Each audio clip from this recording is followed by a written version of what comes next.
I'm going to go a little bit deeper with you, a little bit of psychoeducation that I always know lands really well for the families that I work with. It's like it's just a thing that it is useful for all of us to know, not just parents, but it is specifically applicable if you're parents. And what I'm talking about here is what's called the window of tolerance. So often, when our teenagers kick off and get angry, they will be very loud. You know, they might protest vehemently, or they might break down loudly in sobbing. And all that means is that they have gone outside of their window of tolerance. Okay.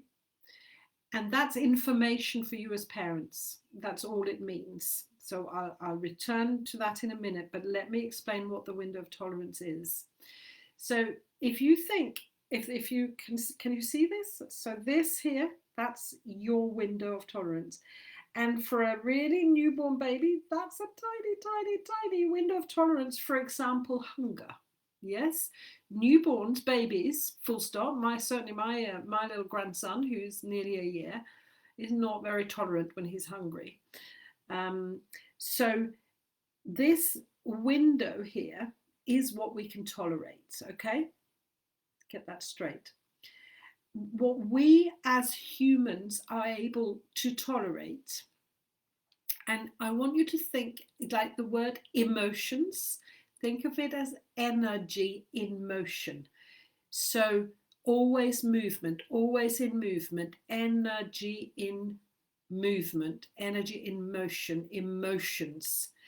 And so emotions are up and down, up and down. And if they stay within the window of what we can tolerate, you know, joy, sometimes joy gets so big that tears just roll down our cheeks because it is so beautiful or so amazing. And sometimes anger can just, you flip the lid and you go way outside of what you're able to tolerate in terms of unfairness, maybe, or people being horrible to you, provocation, or sadness. You know, something is just so unbearably sad that you go outside of what you can tolerate. And the younger you are, the smaller you are, the smaller your window is. Does that make sense? Any if you're here live, let me know and comment, and I'll come to you and I'll look at it. But I hope that makes sense. And so when our children are young and small, we need, when they go outside of their window of tolerance, our job is to hi Joanna, beautiful artwork. We need to have a chat. When they are young and small, we need to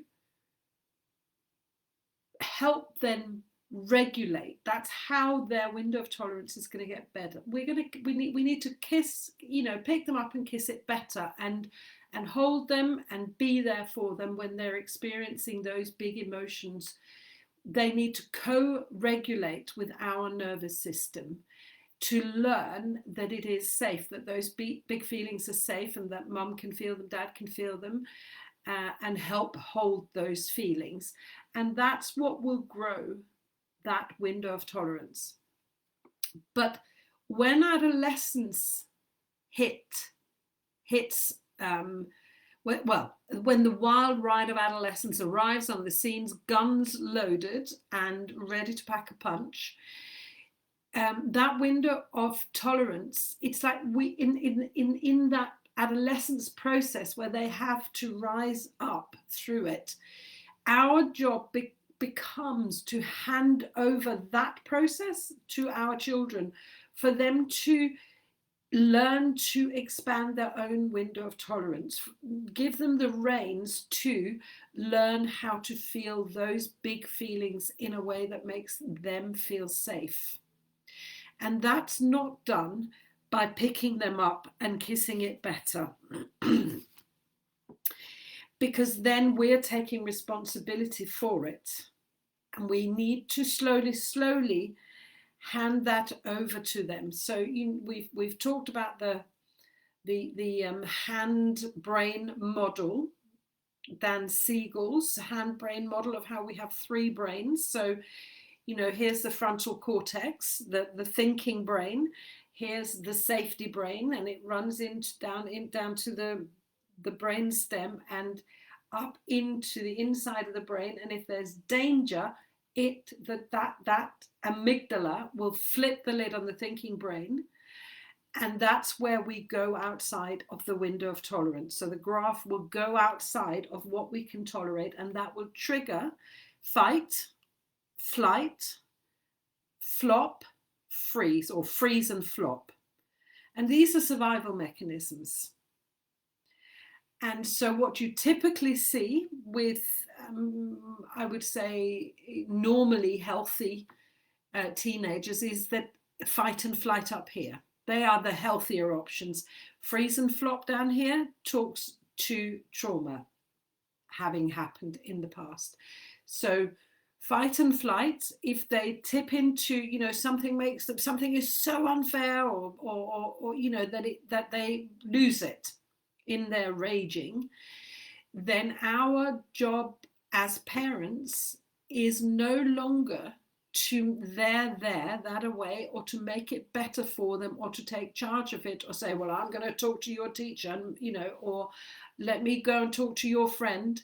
As much as we are still like wired by the energy of love to want to make it better. And actually it is for us to understand that it is no longer our job to fix it, and that we can no longer fix their feelings for them, but we can facilitate, we can help them learn to feel safely their own big emotions that come when that has been triggered. The kind of the core emotions are exposed and beaming out, blasting out, scattergunning anybody and everybody in its way, or just really pulling on our heartstrings with the sobbing and the fear and the tears.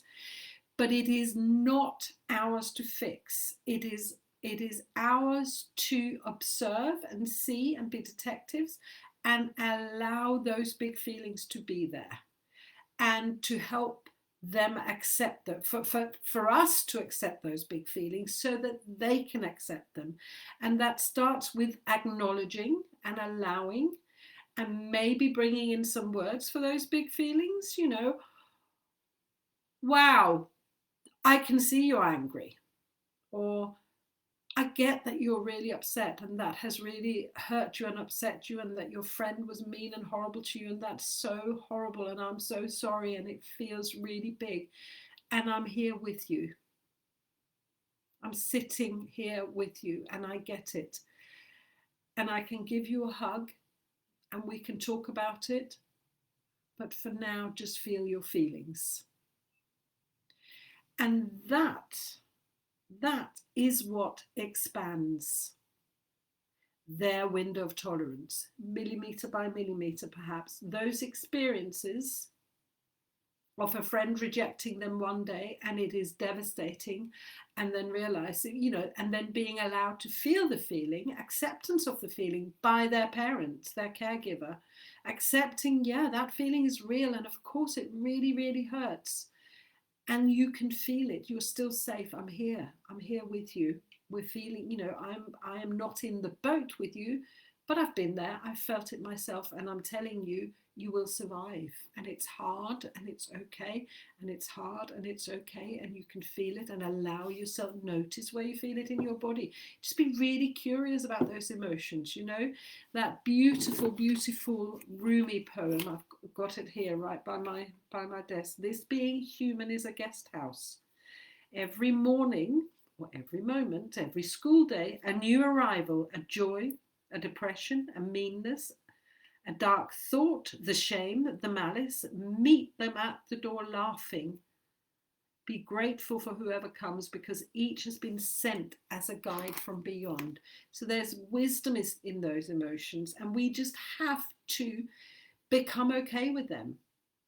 We have to be okay with emotional expression, and not, as parents, see it as some sort of failure or a catastrophe that our children are crying. We have to just let them be sad and be angry and be okay with those feelings, because that is what will expand it. So that rejection, one day at school, you're at home and you're allowed to feel it and be really sad about it.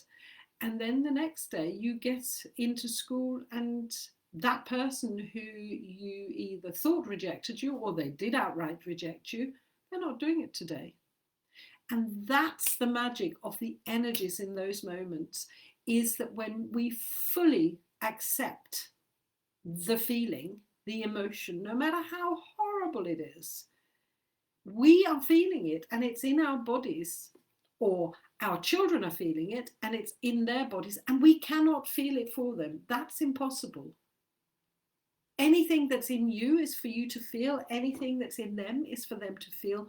Your job as a parent is to be the anchor and stay steady and grounded and calm, and not get into their feelings with them. They're not yours to feel. If you're feeling them, if it's waking up feelings in you, well, that's an X marks the spot on the treasure map of your life, where you have some suppressed emotions that you would do well to deal with. Because if you are getting overly involved in your children's emotions, you are preventing them from expanding their window of what they can tolerate, and they will remain small. You know, like that little baby that cannot tolerate hunger, that can't tolerate somebody being a bit mean to them, looking them up and down, giving them a dirty look. If you don't care about that, like, oh, so what? So what, diddly squat, what so-and-so thinks about you? You don't like everybody, why should everybody like you? Like, big deal. It really doesn't matter. When you can have that energy about you, you stay within your window, you allow yourself to feel all your feelings, and you're then safe from that those uncivilized years of at the beginning of secondary school. I would say year 7, year 8, year 9, that's getting better in year 10, are pretty damn uncivilized. And it doesn't help that we have a school system that decides that we should change school just as adolescence arrives either, you know, just adding to the chaos of it all the hormones, the neurological rewiring that happens. So I'd love some questions on that. If you're here, or if you are watching the replay, give me some questions. What are your thoughts on this? And two things I want to say is sign up for Inga's Insights. That is where you will get more regular advice from me around parenting teenagers. Inga's Insights. You can sign up on my website, which I'm sure you can find somehow or other from my page. And the other thing is, if you live in East Anglia and and you have Anglia news on your local TV, maybe switch on tonight, 6 o'clock. I think I'm going to be on there.